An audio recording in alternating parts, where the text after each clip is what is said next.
नमस्कार, मैं निर्भय सिंह आप सभी लोगों को स्वागत करता हूं अपने YouTube चैनल इलाहाबाद पीसीएस में। आज की क्लास में हम उत्तर प्रदेश राज्य कृषि सेवा मतलब कि यूपी पीएससी एग्रीकल्चरल सर्विसेज 2024 के पोस्ट के बारे में बात करेंगे। 4 दिन पहले हमने वीडियो बनाया था कि इसी हफ्ते में उसकी वैकेंसी आ सकती है और इसी हफ्ते में उसकी वैकेंसी क्या होगी, रिलीज हो भी गई है। इसमें क्या क्या चीजें लग रही हैं, क्या एलिजिबिलिटी लग रही है, कितनी एज रहेगी, कितनी फीस रहेगी, सब चीजों को आज की क्लास में हम डिस्कस करेंगे। साथ ही साथ यूपीपीएससी एई में मतलब कि असिस्टेंट इंजीनियर में पोस्ट पे किस किस चीज के लिए अपडेट अब तक क्या हो चुका है उसको वीडियो के एंड में हम देखेंगे। तो वीडियो के एंड तक आप बने रहिए। वीडियो में जाने से पहले आप लोग एक नंबर नोट कर लीजिए 7518130846। इस नंबर पर आप लोग कांटेक्ट करके यूपीपीएससी से रिलेटेड जितने भी एग्जाम होते हैं और यूपीएससी से भी रिलेटेड जितने एग्जाम होते हैं आप लोग उसकी इंक्वायरी कर सकते हैं। पूरे तरीके से आप लोग को 10 मिनट के अंदर उस चीज का जवाब दे दिया जाएगा। ठीक है, सबसे पहले इसको स्टार्ट करते हैं। इसका एप्लीकेशन बिगिन कब से होगा? 10 तारीख से, मतलब कि कल से इसकी फॉर्म भरी जाएगी। आज आपका 9 अप्रैल है, 10 अप्रैल से इसकी फॉर्म को भरना स्टार्ट किया जाएगा। लास्ट डेट कब रहेगा भरने के लिए? 10 मई। पूरे आप लोग को 1 महीने का समय मिल रहा है, ठीक है, फॉर्म भरने के लिए। करेक्शन की जो विंडो होगी 16 तारीख तक ओपन रहेगी।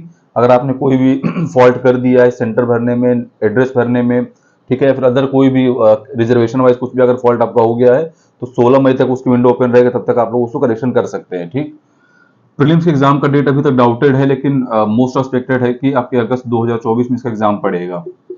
ठीक है, अगस्त 2024 में इसका एग्जाम पड़ेगा, ये तो निश्चित है। एज आपकी कितनी रहेगी? यूपीपीएससी के लगभग हर एग्जाम में कितनी एज होती है? 21 साल से लेकर के 40 साल तक।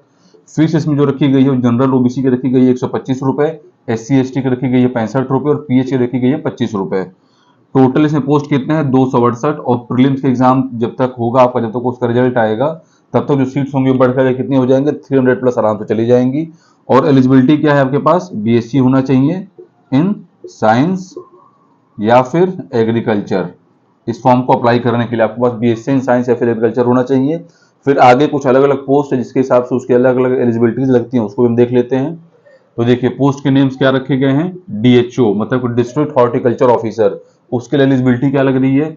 बैचलर डिग्री इन साइंस और उसके साथ साथ बीएससी इन एग्रीकल्चर या फिर हॉर्टिकल्चर, मतलब कि आपके पास ग्रेजुएशन होना चाहिए साइंस में या फिर बीएससी होना चाहिए एग्रीकल्चर में या फिर किसमें? हॉर्टिकल्चर में। ठीक है, किसके लिए? डीएचओ के पोस्ट के लिए। उसके बाद देखिए principal government food science training centre या फिर food processing officer. Principal government food processing centre या फिर फूड प्रोसेसिंग ऑफिसर, इसके लिए एलिजिबिलिटी क्या लगती है?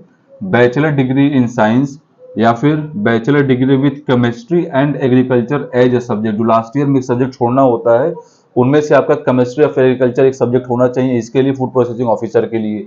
या फिर masters in fruit and vegetable, ठीक है, मास्टर्स की डिग्री आपके पास होनी चाहिए फ्रूट और वेजिटेबल में। या फिर उसके अलावा भी एमएससी मतलब कि master in science degree in food technology and food prevention. इन दोनों के अंदर भी आपका अगर एमएस है मतलब master in science food tech में और फूड प्रिवेंशन में, तो आप लोग इस फॉर्म को अप्लाई कर सकते हैं फूड प्रोसेसिंग ऑफिसर को। इसके बाद देखिए senior technical assistant agronomy branch, इसके लिए क्या आपको चाहिए? Masters degree in the related subject. जितने भी अलग अलग जो सब्जेक्ट के हिसाब से जो निकल के आए रहते हैं पोस्ट सीनियर टेक्निकल असिस्टेंट की, उसके लिए आपको उस फील्ड में क्या चाहिए? मास्टर्स की डिग्री चाहिए। जैसे कि एग्रोनॉमी ब्रांच के लिए क्या चाहिए आपके पास? एग्रोनॉमी में मास्टर्स, इसमें बॉटनी में मास्टर्स, प्लांट प्रोटेक्शन में मास्टर्स, इसमें केमिस्ट्री ब्रांच में मास्टर्स और इसमें डेवलपमेंट ब्रांच में मास्टर्स। किस पोस्ट के लिए? Master degree in the related subject. ठीक है, तो ये टोटल पोस्ट है, एक बार फिर से इनको हम देख लेते हैं। डीएचओ के लिए क्या चाहिए आपको? बैचलर इन साइंस और फिर बैचलर इन एग्रीकल्चर और हॉर्टिकल्चर। फूड प्रोसेसिंग ऑफिसर के लिए क्या चाहिए? बैचलर डिग्री साइंस में चाहिए या फिर BSc with chemistry and agriculture as a subject in the last year. इसके साथ मास्टर्स इन फ्रूट या फिर वेजिटेबल रहे वो भी चल जाएगा। वो भी अगर नहीं है तो फिर अगर आपके पास एमएससी मतलब मास्टर इन साइंस डिग्री किस चीज में? फूड टेक में या फिर फूड प्रिवेंशन में है, तो आप किस पोस्ट को अप्लाई कर सकते हो? फूड प्रोसेसिंग ऑफिसर को। इसके बाद सीनियर टेक्निकल असिस्टेंट का जिस सब्जेक्ट से जो रहेगा उसका जो ब्रांच उसका रहेगा उस सब्जेक्ट में आपको क्या होना चाहिए? पीजी होना चाहिए। ठीक है, तो ये 3 पोस्ट थी, यहाँ पे 3 है। फिर उसके बाद senior technical assistant agronomy branch, senior technical assistant botany, फिर उसी तरीके से करते करते डेवलपमेंट ब्रांच तक है। ठीक, पोस्ट टोटल इसमें कितने होने के चांसेस हैं? 300 प्लस होने के चांसेस हैं। फीस आपने देख लिया 125 रुपए, बहुत वाजिब फीस है। एज 21 से लेकर 40 साल तक। प्रीलिम्स एग्जाम किस में होगा? अगस्त 2024 में हो जाएगा। करेक्शन के लिए 16 तारीख को विंडो ओपन हो जाएगी। लास्ट डेट आपका अप्लाई करने का 10 तारीख। और एप्लीकेशन आपका स्टार्ट हो कब से जाएगा? कल से फॉर्म भरना स्टार्ट हो जाएगा। ठीक है, एलिजिबिलिटी क्या रखा है कि बीएससी इन साइंस या फिर एग्रीकल्चर। इसके अलावा अलग अलग पोस्ट के लिए क्या है? अलग अलग एलिजिबिलिटीज को रखी गई है। ठीक, कोई भी आप लोग को डाउट हो आप लोग इस नंबर पे कांटेक्ट कर लीजिए 7518130846। ठीक, इस पे आप लोग व्हाट्सएप करिएगा, जो भी आप लोग का डाउट होगा उसको व्हाट्सएप पे करना है। ठीक है, अब इसके साथ हम बात करते हैं यूपीपीएससी एई एग्जाम की, जो कि इस समय सबसे ज्यादा प्रॉब्लम क्रिएट कर रहा है एस्पिरेंट्स के लिए। एई के जो एस्पिरेंट्स हैं, क्योंकि एग्जाम में पिछले 2-3 साल से अभी तक आया हुआ नहीं है असिस्टेंट इंजीनियर का। इसको लेकर के जो प्रॉब्लम आयोग के अंदर चल रही है, आयोग उस चीज को मतलब फिलहाल आयोग से इसके बारे में कोई अपडेट मिल नहीं पा रहा है। कांटेक्ट करने पे सिर्फ इतना पता चल रहा है कि पेपर के पैटर्न सॉल्विंग पे हम लोग चीजों को डील कर रहे हैं। जब तक इसका पैटर्न हम लोग सॉल्व नहीं कर देते हैं, जिस तरीके से क्वेश्चन पेपर को लेना है, जैसे अभी कैसे होता था ना कि सिर्फ आप लोग का इसमें प्री और मेंस हो जाया करता, ठीक ठीक है। अब उसको गवर्नमेंट क्या करना चाह रही है, पूरे तरीके से उसको पीसीएस वगैरह के मॉडल पे प्री भी ले ले, मेंस भी उसमें करा ले, उसके साथ साथ इंटरव्यू भी करा ले। तो वो लोग अभी तक तो फिलहाल बिजी हैं अपनी इलेक्शन वाली ड्यूटी में। जो आयोग के जो कई लोग हैं उन लोग की भी ड्यूटी लग जाएगी जब इलेक्शन होगा तो।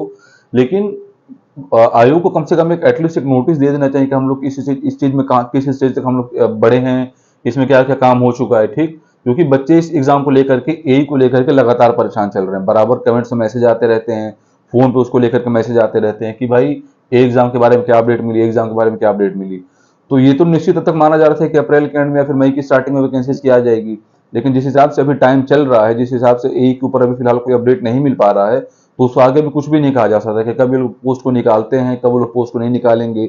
जबकि उसी आयोग के अंदर कुछ लोग का कहना है कि आपके मई के महीने में इसका वैकेंसी आ जाएगी, कुछ लोग का कहना है कि चुनाव के बाद इसके ऊपर कुछ निर्णय लिया जाएगा, ठीक है। तो जो भी इन लोग को पैटर्न चेंज करना है, प्री मेंस इंटरव्यू, अगर इस समय पैटर्न नहीं चेंज कर पा रहे हैं तो उसी ट्रेडिशनल वे में ले ले जिस तरीके से पहले हुआ करता था, जिस तरीके से इसके पहले हुआ किया था। लेकिन अगर आपको पैटर्न चेंज ही करना है तो कम से कम एक एटलीस्ट एक नोटिस रिलीज करके बता देना चाहिए कि हाँ पैटर्न चेंज कर रहे हैं, 2 महीने 3 महीने के बाद इसकी वैकेंसी हम आउट करेंगे। अगर पैटर्न चेंज नहीं करना है तो कम से कम एक नोटिफिकेशन दे करके कम से कम वैकेंसी को आउट कर दे। जो भी 300 के आसपास सीट पर जो वैकेंसी इसकी बची हुई है उसको आउट कर दे, ताकि बच्चे आराम से फॉर्म को भरें और उसके बाद अपना एग्जाम, जब इलेक्शन हो जाए उसके बाद आयोग अपना एग्जाम कंडक्ट करा ले। तो यूपीपीएससी एई पे फिलहाल अभी कोई अपडेट नहीं आ पा रहा है। अब जो रीजन बन रहा है बस वही है कि जो एग्जाम का जो पैटर्न होगा उसको जब ये लोग चेंज जब तक नहीं करेंगे तब तक ये लोग एग्जाम के वैकेंसी को और एग्जाम के नोटिफिकेशन को रिलीज नहीं करेंगे। अप्रैल के अंत तक चांसेस था, फिर मई में चांसेस हुआ। अभी इस समय फिलहाल उसके लिए कोई अपडेट इसमें नहीं मिल पा रहा आयोग से। सिर्फ एक ही चीज जो आयोग में पता करने पर चल रही है कि आप लोग इसके पैटर्न के बारे में हम लोग अभी चेंजेस देख रहे हैं, जब से पैटर्न चेंज हो जाएगा तुरंत हम लोग उसकी वैकेंसी को आउट कर देंगे, ठीक है। अभी कुछ फ्रेंड्स ने मिल करके आरटीआई भी किया हुआ है ए एग्जाम को लेकर के। अब देखिए इसका इन लोग को आंसर कब तक इन लोग को मिलता है आरटीआई का। जैसे भी आरटीआई का रिजल्ट मिलेगा आप सभी लोग को तुरंत सूचित कर दिया जाएगा। वीडियो में बने रहने के लिए बहुत बहुत धन्यवाद। वीडियो अच्छा लगा तो वीडियो को लाइक करें, शेयर करें। जय हिंद, जय भारत।